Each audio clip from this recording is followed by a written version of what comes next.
Hey there, welcome to the channel. I'm Cindy Daychuk with Queen Bee Creations, and today we are going to make over a thrifted item. Now, I thrifted this. It's a pieced wooden ball. It's got some heft to it.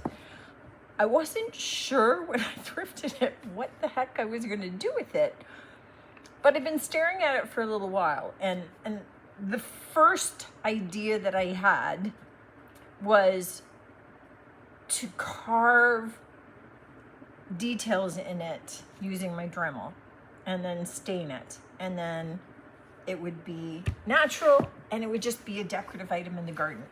And then I thought, oh my good God, that would be too much work. But I still really like that idea. So I'm going to suck it up and that's what we're going to do. So to start with, I'm going to pull you in and just kind of explain my thought process a little. Because sometimes I think I'm silly. I'm just, why am I creating this much work? But I'm thinking it could look really cool. I'm hoping it will look really cool. I think that's the defining difference. So let me pull you in and let's get going on this one.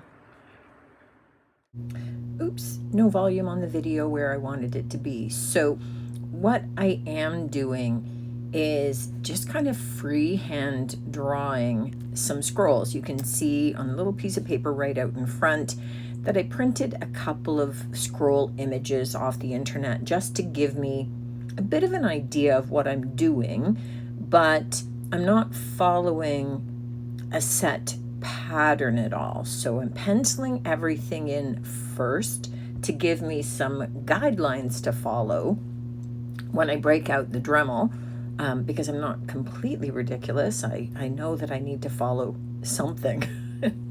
And at least then I'll know that things fit into the spaces. So they're irregular shapes and sizes. They kind of scroll in the same way so that there's a consistency and pattern. A couple of little leaves coming off the sides and some dots, and I'm covering the whole ball, and then we're done. Well, might as well give it a try. I am just using a little ball tip.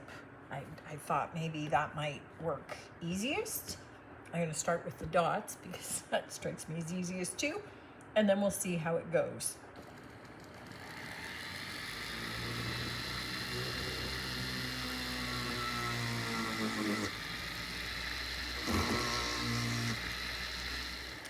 I think when all is done, I'll need to give all of this a light sanding just to smooth out the top, but so far I'm at least making divots, and that's a step ahead. So all right, let's pick a swirl, any swirl, and let's get started.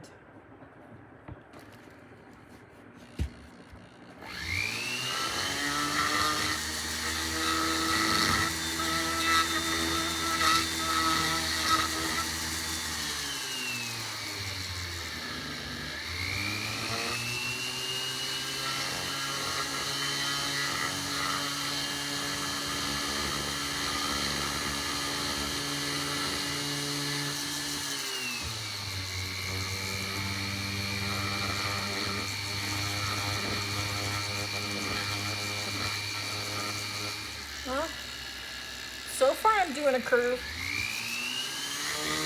First scroll done, and this is not going to be easy. This takes a lot, and one little oops and you're carving extra lines. So I think this is a go at it slow and take your time, and there's gonna be a lot of sanding because I'm gonna have to sand down into some of each of these little crevices to get away some of the raised pieces. I'm gonna have to check and see if there's maybe some little sanding tool in my Dremel that I could use that would maybe make my life a little bit easier. And I'm thinking it's gonna look a little wonky. They're not perfectly round little things, but again, maybe it'll be okay once it's all in there and they're all over, and I just got a long way to go. But you know what? Just take it slow. Part of my problem is that I have a big Dremel that should be hanging from a wall, like from a ceiling, and I can't do that, so it's lying here. So I have this big hose attachment, and it's quite awkward to move. I think if I had a little hand Dremel, it would be easier, or maybe I'm just making excuses. I don't know. Okay, second one, definitely better than the first. I think it's just, I'm now used to the fact that because this is pieced, that the wood itself, these pieces have, some are a little harder, some are a little softer than others, and I'm anticipating that better, and I'm not going as deep. So that's making a difference too. So as with all things, you figure it out as you go. That was a long haul. I found that I was better moving away from myself than moving toward myself, but there's softwood and hardwood, and you're going along and then you hit a softwood patch and you'd be gouging deeper, and I have the scrolls done, but they're rough. So what I've done is I've switched to this kind of grinding tip, and I'm just gonna go over my patterns to kind of get off some of the bits that are sticking out. So just smoothing it out a little bit. And then I'll give it a hand sand over the whole thing. So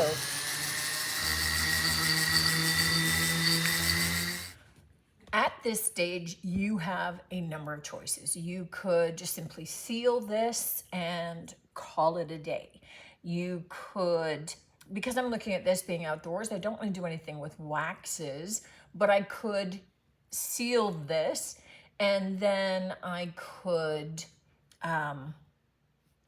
you know, kind of use paints and wipe away from the sealed surface and leaving them in the crevices. I just want it to be a little bit more specific, so I am taking antiquing glaze from Fusion, and I am just going to hand paint it down in my crevices. Now, because all of these have been carved out, this is quite easy.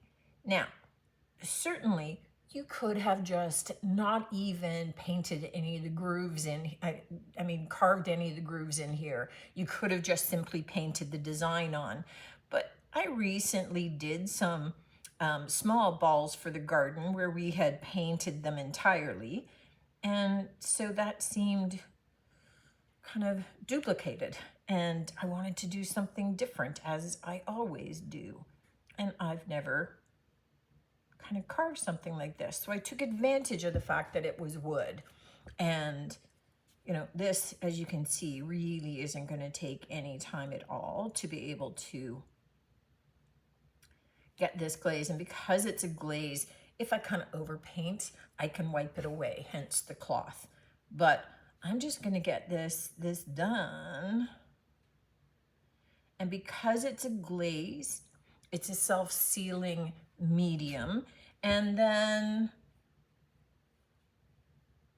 you know, it's wood, so I could just leave it as is, or I could seal it entirely again. And for that, I would just probably use one of my Fusion sealers, because they're okay for outdoors, and then call it a day. But you can see the difference that just outlining this makes. It just kind of shows off all of my hard work. All right, now that this has dried, I just want to seal everything. And I'm using Ultra Guard in a matte, in a flat from Fusion. It's a nice hardy top coat, and I'm just gonna get this entirely covered. I have it supported here. I will seal it to about here and then let it dry, and then flip it over so I can do the other end of it. But we're just gonna get this all sealed up, ready to go. Here's our finished ball. I like how the sealer kind of darkened some of the wood. We've got all those curved and, you know, little curlicues around it. You know what? I can just toss this into the garden as is. Now, obviously, you may not want to do all this carving, or you may not have a big wooden ball. In all my years of thrifting, this is the only one I have come across. So the odds that you're going to find one somewhat slim. That said, though, this same technique could be used on anything wooden, whether you're doing it on, you know, a carving board, maybe if you're looking at doing it on, you know, like a wooden birdhouse frame. Think beyond the ball and go with whatever you can think of. Now, if you don't have a Dremel or you don't want to carve in the design, I wanted to do that because I had never done that before. You could get, you know, you could use a wood burning kit and burn the design in. Just, you know, draw it on and then just kind of burn your way around the pattern. You could buy a scorch marker. Now, this is just like a normal marker. You would draw your pattern on, and then you take a heat gun, and the scorch marker actually is a chemical that reacts with the heat from the heat gun, and it then burns the design in there. So it stays flat. It doesn't have any grooves like if you were using a wood burning tool, but it gives the look of that. And I've done a bench in that pattern, like with using a scorch marker on a wooden bench. I'll try and drop the link in for you so you can take a look at that. But that's another option. Certainly if you like the look of this, but you don't want to go through the hassle of carving the design in. I mean, you could just take paint and paint the design on. But I just recently did some painted balls for the garden and I didn't want to have to paint it. So I like the opportunity to try different things. And I think that this is a completely different look than if I had gotten the other. And because this is stained down into the wood, it's going to wear completely differently than if I had painted it. So that's where we're at in terms of some of the why that I did it, but also some options for you in doing something or taking this idea and applying it to something else. You know, maybe you have a wooden planter box and you could do something similar, create a look like this that's going to weather and age in a cool way. So, you know, don't think, well, this doesn't apply to me because I'm never going to have a big wooden ball. Because you can do this kind of look with so many other items that are wood. Or you can take any round object and get a similar look, not using the engraving aspect. So I hope this gives you some ideas. I actually had a lot of fun with this one. I got better at it as I went along. And I will say that